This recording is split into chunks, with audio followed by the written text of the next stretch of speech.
आप बाप जी को देख सकते हैं, मतलब ये कोई ईश्वरीय शक्ति है या चमत्कार है। आपके हाथ में माला, भाई सन्यासी है, इतने बड़े तपस्वी है, हाथ में माला की जगह आज बैट लेके बैठे हैं,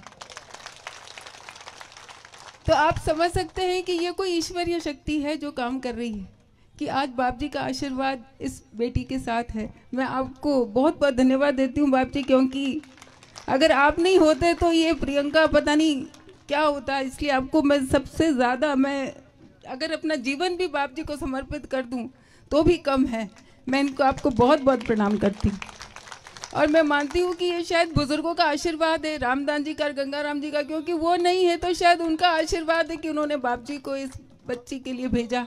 आप 36 कौम के लोगों को इस बच्ची के लिए भेजा, ये बुजुर्गों का आशीर्वाद है।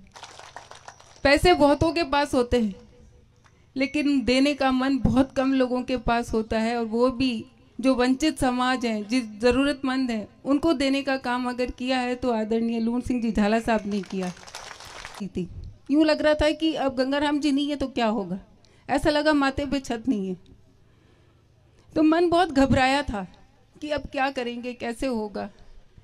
लेकिन आज जब आप सबको देखती हूँ तो लगता है कि नहीं, एक गंगाराम जी नहीं, हजारों गंगाराम जी।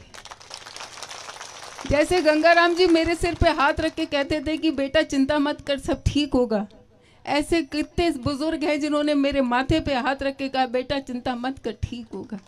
और 36 कौम के लोग थे, सिर्फ एक समाज नहीं, 36 कौम के लोग थे। मैं धन्यवाद देती हूँ क्योंकि ये चुनाव प्रियंका नहीं लड़ रही, ठीक है चेहरा प्रियंका का है, लेकिन ये चुनाव प्रियंका नहीं लड़ रही, ये बाप जी का आशीर्वाद है, 36 कौम जनता है उनका आशीर्वाद है, माताओं बहनों का आशीर्वाद है, मेरे युवा भाइयों का आशीर्वाद है। जीवन में मुश्किलें बहुत आई लेकिन हिम्मत नहीं हारी मैंने।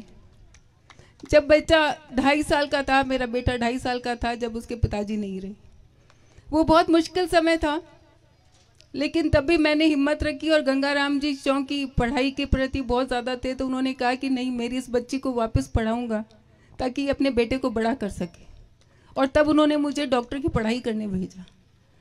समय मुश्किल था लेकिन हिम्मत रखी कि नहीं, बेटे को बड़ा करना है, और डॉक्टर बनी। उस वक्त भी बहुत सारी बातें हुई, चाहे राजनीतिक कह लो, चाहे सामाजिक कह लो, चाहे आर्थिक कह लो, बहुत सारी समस्याएं थी, लेकिन उनसे जूझते रहे, कभी हिम्मत नहीं हारी। गंगाराम जी ने यही सिखाया कि हिम्मत रखो, चलते रहो, सब ठीक होगा, ईमानदारी से अपना काम करते रहो, सब ठीक होगा, किसी की बुराई मत करो, हो सके तो अच्छे शब्द निकालो, सब ठीक होगा, हो सके तो किसी का भला करना, बुरा मत करना, सब ठीक होगा। यही सीख उन्होंने दी और यही सीख लेकर हम चलते रहे। आपके बीच में आई, पहला चुनाव लड़ा, कुछ वोटों से हार गई, उस वक्त आंसू नहीं आए, बहुत रोए, बहुत बुजुर्ग रोए थे। बाप जी जितने बुजुर्ग थे ना, उनकी आंखों में पानी था कि हमारी बच्ची हार गई। मैंने उनको ढाढ़स बधाया, मैं के बाहर रो मत, कोई नहीं, चुनाव है, हार जीत होती रहे। फिर मेहनत करने लगी, और जिस तरीके से हुआ, बात केवल वोट की नहीं है, बात केवल राजनीति की नहीं है, बात केवल चुनाव की नहीं है, बात आ गई रामदास।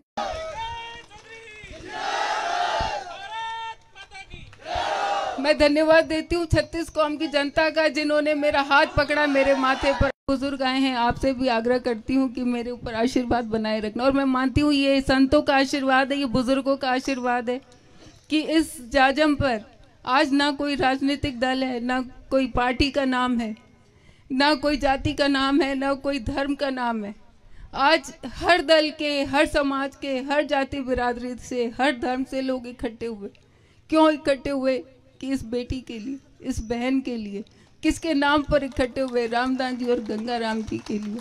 किसके आदेश से इकट्ठे हुए? बाप जी जगरामपुरी जी के आदेश से इकट्ठे हुए।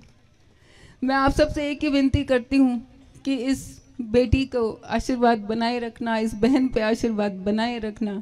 मैं आपको विश्वास दिलाती हूँ कि आपके हर सुख दुख में जैसे रामदास जी, गंगाराम जी खड़े रहे, ये बेटी आपको हमेशा आपके बीच में मिलेगी, यही विश्वास दिलाती हूँ।